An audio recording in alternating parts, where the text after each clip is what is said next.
Oke, Bismillahirrahmanirrahim. Assalamualaikum warahmatullahi wabarakatuh. Salam sejahtera bagi kita semua. Tetap semangat, tetap happy. Ya, luar biasa. Alhamdulillah, ya saya panjatkan syukur kepada Allah Subhanahu wa Ta'ala. Kita semua dalam keadaan sehat walafiat dan bisa ya berdiskusi atau ya melihat sharing saya terkait dengan webinar SMAP Series, Sistem Manajemen Anti Penyuapan. Sebelumnya saya sudah share ya dan sudah diupload di YouTube ya terkait dengan series pertama, series kedua dan sekarang series ketiga. Ya, saya berharap ya penjelasan ini ya berguna bagi Bapak Ibu ya untuk bisa uh, secara bersama secara nasional ya untuk mencegah risiko penyuapan atau bribery ini. Izin kita lanjutkan ya untuk web series yang ketiga ya. Nah, series pertama sudah saya upload ya di YouTube, itu latar belakang penyuapan. Series kedua itu latar belakang ISO 3701. Dan sekarang ya saya akan sharing terkait dengan struktur ISO 3701 2016. ISO itu biasanya punya 10 klausa ya. Klausa apa saja sih yang ada di ISO itu? Nah, ini kita bicara strukturnya ya supaya kita clear. Oke, izin kita lanjutkan kepada series yang ketiga.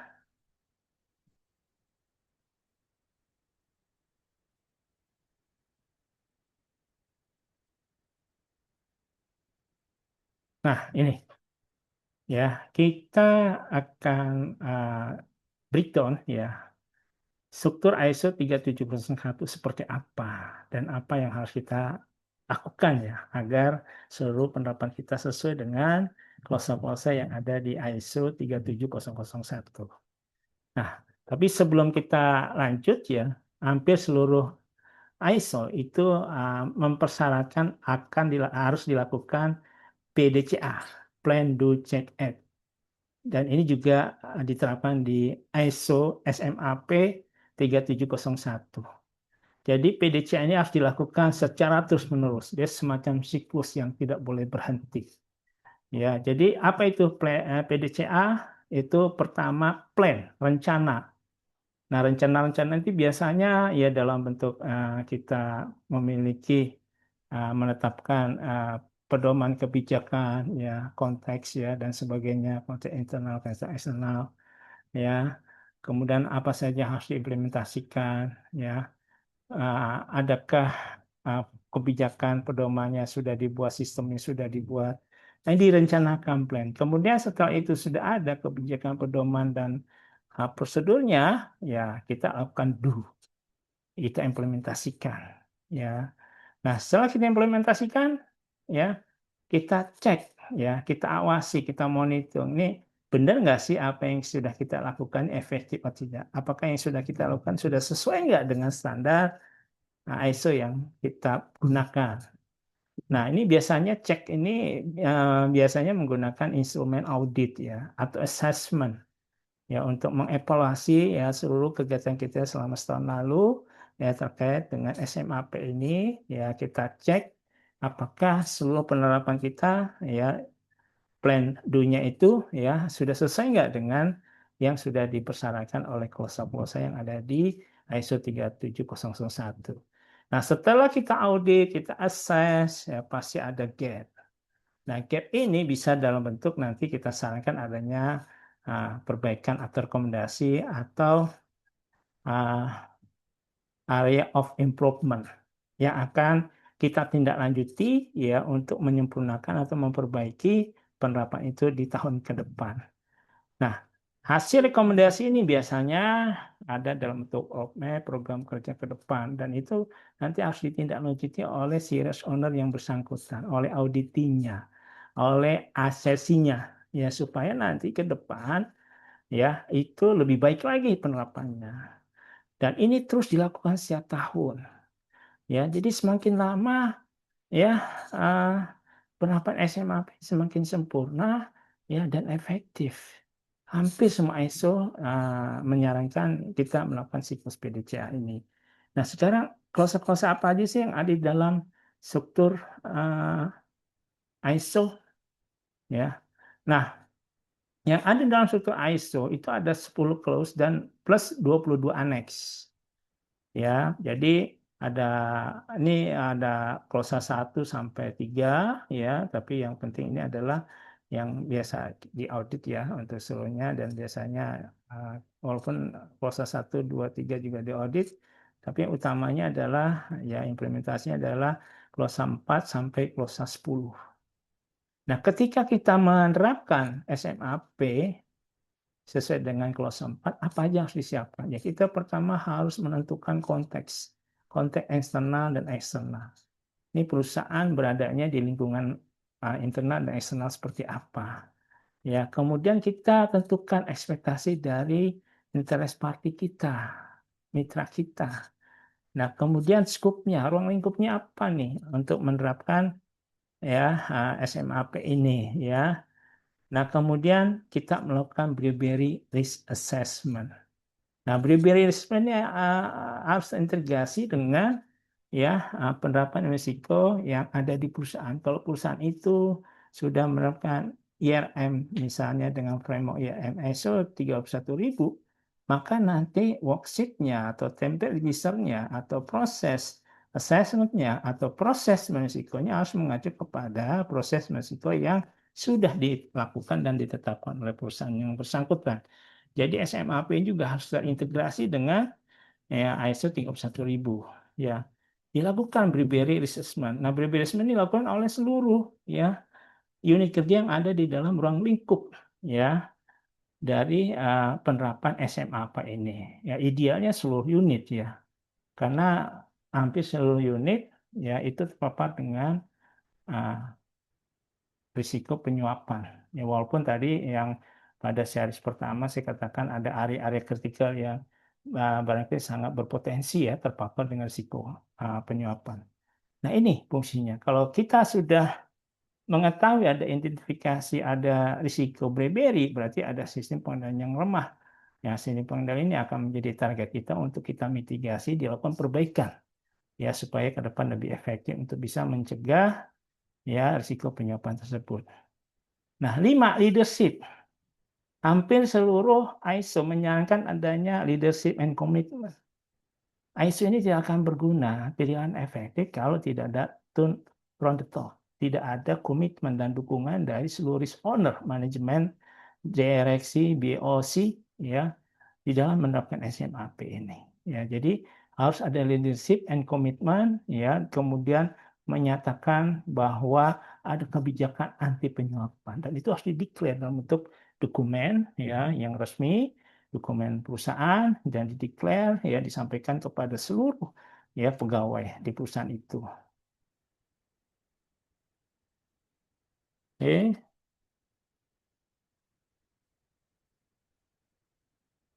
Nah, ini ya kemudian dibuatlah ya tata kelolanya. Siapa yang bertugas, siapa yang punya wewenang, kewajiban, ya, terus peranan atau peraturan-peraturan di dalam perusahaan yang menerapkan SMAP ini. Yang keenam planning. Nah ini ya. Jadi kita harus membuat ya risiko-risiko, peluang ya dan risiko dan opportunity. Kemudian tujuan daripada anti bribery, anti penyuapannya dan planning untuk chip a dam. Ya, nanti bisa juga dengan membuat kebijakan, pedoman, prosedur, ya, dan timeline kegiatan, ya, program kerja, ya, untuk kegiatan penerapan SMAP ini. Support untuk menerapkan SMAP memang butuh sumber daya. Hampir seluruh, ya, hampir nih seluruh ISO juga memang ada klausa nomor 7 support ya dan dia butuh sumber daya ya perlu resources perlu kompetensi tidak mungkin pegawai bisa menekan SMAP kalau pegawai tersebut tidak paham apa itu SMAP apa itu ISO 3701 dan bidang-bidang lain yang terlepas harus ada kesadaran. Nah, ini kesadaran ini berarti perusahaan harus selalu melakukan pelatihan, sosialisasi, webinar. Nah, seperti yang saya lakukan, itu webinar-webinar ini bisa memberikan awareness ya kepada seluruh pegawai dengan bahwa risiko penyiapan ini sangat berbahaya ya, berdampak sangat signifikan terhadap pelaksanaan usaha. dilakukan seminar-seminar, pegawai-pegawainya diberikan pelatihan sertifikasi profesi ya terkait dengan fraud ya dan sebagainya. Ini awareness. Jadi awareness ini bukan hanya untuk pegawai, tapi direksi juga, BOC juga harus. Ya, jadi seluruh komponen perusahaan harus memiliki awareness terhadap penerapan SMAP ini. Kemudian dibuatlah satu saluran komunikasi yang baik, terbuka, ya di seluruh komponen sehingga ya risiko-risiko bribery dan adanya kasus-kasus bribery ini bisa terungkap ya. Kemudian dilakukan dokumentasi dan information. Ya, yang kedelapan operation, ya itu pelaksanaannya, do-nya, ya.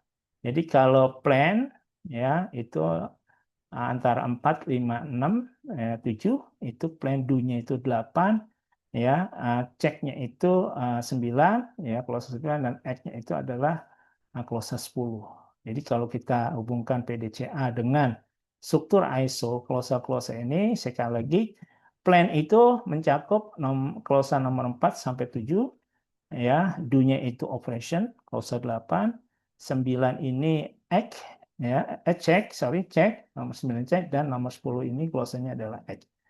Nah, untuk operation, ya kita harus ngapain aja nih untuk menerapkan SMAP ini ya, kita menggunakan pengendalian dan perencanaan operasional. Ya, jadi bisnis bisnis atau fungsi operasional yang terpapar dengan risiko berlebih ini kita kendalikan ya dengan baik ya dengan sistem manajemen, dengan sistem TI dan sebagainya. Kemudian kita lakukan due diligence. Due diligence itu kepada siapa? Bisa kepada para pejabat ya, para vendor ya, para konsultan ya, due diligence demikian baik sehingga kita jangan membiarkan ya orang-orang yang tidak punya integritas ya untuk bisa tergabung atau bekerja sama dengan perusahaan. Nah, ini ada kontrol keuangan, juga dibuat sistem kontrol keuangan yang kira-kira ya tidak ada celah orang untuk melakukan penyuapan sehingga mengabaikan ya SOP-SOP terkait dengan masalah keuangan. Ada non-financial control ya, kita harus menerapkan kontrol-kontrol non-financial ya, membuat etika-etika, kode etik, ya manual, ya buat manual dan sebagainya yang bisa ya mendukung pencegahan risiko bribery ini dan sebagainya. Yang di sini termasuk komitmen ya, komitmen dari seluruh membuat fakta integritas ya pegawai ya supaya tidak melakukan penyuapan. Kemudian mengatur ya terkait dengan gifts of hospitality, keramah tambahan, donation, benefit mana yang diperbolehkan, yang tidak dianggap sebagai penyuapan. Nah, ini diatur dan dilarang yang bisa menimbulkan penyuapan yang dan bisa berpengaruh kepada pengambil keputusan ya dan sebagainya. Yang kesembilan ya kita evaluasi. Perform evaluasi ini ya bisa dilakukan melalui audit, internal audit, external audit ya kepada seluruh ya unit atau unit-unit yang masuk dalam ruang lingkup sertifikasi.